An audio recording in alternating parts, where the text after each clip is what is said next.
Brattleboro, it's 5:45 p.m., which means it's time for BCTV's Nightly News Roundup. I'm tonight's host, Roland Boyden, and this is 5:45 Live. Tonight, who's going to break the next Guinness World Record, what a yo-yo master is, why plenary session is so hard to say, when and where the watercolors are this weekend, and oh, so much more. All that in 15 minutes. So while the Twilight Saga nets us another 300 million, stick with us.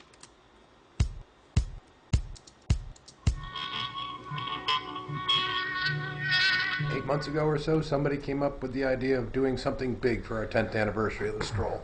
We are going to break a Guinness record for the world's largest smoothie. And we are making a traditional, I guess it's going to be traditional, Vermont smoothie. We're using maple syrup, apple cider syrup, and apples, along with Commonwealth Dairy's yogurt, the new dairy facility here in town, a yogurt facility, and milk. And to the tune of, well, we didn't want to just break the old record that the Canadian Dairy Board set at 260 gallons. We're going to crush it at somewhere around 350 gallons. That's giant smoothie architect Jeff Newton talking about the stroll's upcoming attempt to break the Guinness World Record for largest smoothie. We'll talk more about the parade's many ancillary events, but first, the local headlines, and this is where we just dive into whatever we could scrounge up around town. All right, organizations around the state continue to weigh in on the showdown in the courts between Entergy and the state of Vermont. On Tuesday, the Conservation Law Foundation and Vermont Public Research Group filed as joint friends of the court supporting the state, and yesterday the Vernon Select Board released a document stating their support for the aging nuclear plant. While they have not filed for intervenor status, the Select Board worked closely with their attorneys to draft the statement. Select Board Chair and dedicated BCTV producer Mike Quartermash was unavailable for comment, but last week we caught up with Wyndham 3-3 rep Sarah Edwards about the plant's future. With Entergy gone, we're going to have the same standards of reliability because they're codified in law. Yeah. They have to have these standards of reliability. People should really be able to calm down about this. Yeah. There was no contract, so how do we know what the price would be? Right. The contract is over 2012. There has been no new contract negotiated. Entergy really did not make a bona fide offer that was meaningful to the utilities or to the people of Vermont. Yeah. So we just need to move on and get on with our new picture. Yeah. And before we delve in any farther, let's take a moment to do the weather. Our weather is provided by the BUHS TV news crew at Brattleboro Union High School. Morning, everyone. Today we'll have a high of 62 and a low of 41. Tomorrow we'll have a high of 69. All you pervs just laughed at that, I know. And another low of 41. Today will be partly sunny, also breezy with winds from in between 18 to 20 miles per hour with gusts of wind as high as 30 miles per hour. Tonight will be mostly cloudy, gradually clearing as the night goes on, and tomorrow will be sunny and mostly clear by nightfall. And as you can see by the temperatures, it looks like those strong winds have cleared out all that humidity. But what a tragedy. Our thoughts go out to those who lost family and property in yesterday's tornado. Back to the desk. And if you want to catch the complete broadcast of BUHS TV, tune in to BCTV Channel 10 at 9:15 weekdays, excluding their day off Wednesday. Broadcasts include school announcements, sports coverage, a sign language sign of the day, this day in history, and a whole lot more, all student-produced from script to screen. There we go. Last night was the first night of the 2011 Slow Living Summit here in Brattleboro. BCTV's Executive Director, Core Trowbridge, was up bright and early today to tape this morning's plenary session. About 20 months ago, a group of approximately 25 Vermonters from quite a diverse set of backgrounds, both politically, age, activities, came together and started a group called Energy Action Now, known as EAN. Their goal is to have 80% of the renewable energy in all sectors in Vermont by 2030. So 80% of all energy, all sectors in Vermont, will be renewable energy by 2030. That's their goal. They too initiated and completed a systems analysis that looked like the following slide. Pretty easy, huh?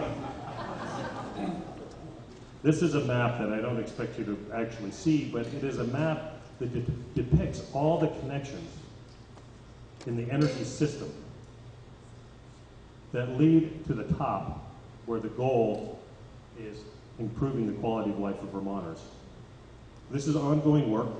It represents the enormous investment of a lot of Vermonters, and it's going to require the investment of a lot of us into the future.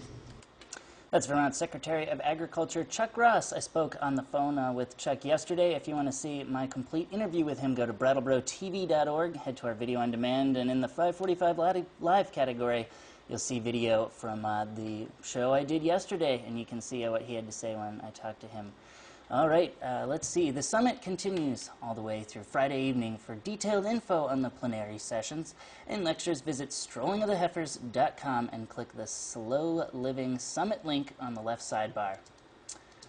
All right, now it's time to take a stab at the calendar. And boy, it's a whale of a calendar here. This Sunday, the Brattleboro Museum and Arts Center is hosting a yo-yo performance and tutorial with yo-yo master, Jack Finn. I just do not get to say yo-yo master. Now for more, here's BMAC director Danny Lichtenfeld. On June 5th, that's a Sunday, and it's going to be at 1 p.m., a kid-friendly time, because we're presenting a really kid-friendly event, which is a demonstration and workshop led by some former national champion yo-yo performers. So they're coming up from Northampton, Mass., from the A to Z Learning Center, a toy store in Northampton, which is like a center of great yo-yoing activity. They're coming up to put on a show and demonstrate techniques and then teach some tricks to kids of all ages. The event starts at 1 p.m. this Sunday again, and that's at the museum.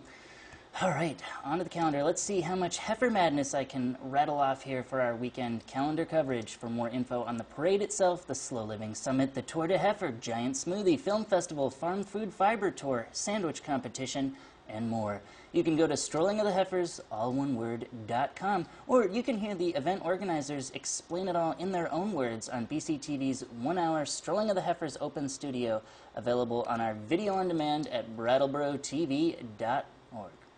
All right, here's the big plug for the show today. I'm going to take care of our own here. Let's see. BCTV will be there live this week. That's right. We're doing the Strolling of the Heifers as it happens. Check it out. We'll be providing a 4-camera live shoot with commentary by Live and Local's Steve West and I'm Brattleboro's Chris Grotke. A remote feed kicks in at 10 a.m. right here on Channel 8. Moving on. Friday, the Hooker Dunham is hosting a theater benefit for victims of the Brooks House fire. The films are Howard Zinn's Marks in Soho and Losing My Religion, Confessions of a New Age Refugee. Showings begin at 8 p.m. at the Hooker Dunham, 139 Main Street. And Saturday, there's a reception for artist Kim Eng-yo, whose watercolor exhibit shows all next week at the Moore Free Library in Newfane. The reception is from 1 to 3 p.m. at the library. For more info, you can call 802-365-7948. And a reminder that the Brattleboro Farmers Market is open both Saturday and Sunday this weekend, 9 a.m. to 2 p.m. on Saturday and 10 a.m. to 2 p.m. on Sunday. Music this time provided by Edmonds International Song Bag. What an awesome band name.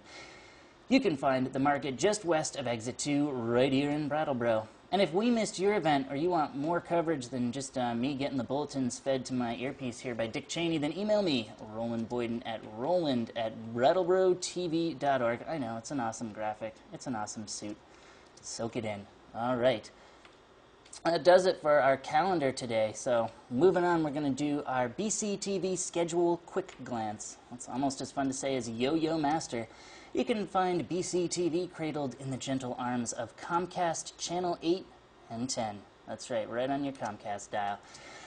At 8:30 p.m. tonight on BCTV Channel 8, we have Cat TV's Furry Creature Fun for the Animals. And on 10, we have the Governor's Weekly Press Conference at 8:28 p.m., followed by Montpelier Connection's Legislative Wrap-Up Show at 9 p.m. And as always, you can find our complete schedules for both channels updated to the minute, along with live streaming and video on demand for all local programming at brattleboro.tv.org. And lucky you, I'm going to show you just how to do it for those of you that haven't rocked our new website yet. Here I am at brattleboro.tv.org. Boy, I love doing that zoom in thing. And if I scroll all the way down to the bottom here, I get updated info on what's coming up on our channels, and that's updated to the minute. So any changes we make show up right there. It's a great place to get your info, and while we're here, I'll just kind of show you what I was talking about here. Up on the sidebar, we've got Watch Local Shows on Demand. If we head there, then you'll get our Video on Demand player, and look at this, there's a 545 Live category. And here's my show from yesterday, where you can see my complete interview with Secretary of Agriculture Chuck Russ. Funny how that worked out. All right. Well, that's a full lid, everybody. Thanks for tuning in tonight. But before you switch over to Without a Trace, remember to tune us in tomorrow when we take our act on the road for a live remote broadcast from downtown's street closing fiesta, as well as the calendar bulletins, the schedule quick glance, and more for BCTV and 545 Live. I'm Roland Boyden, and I'll see you in about 23 hours and 45 minutes.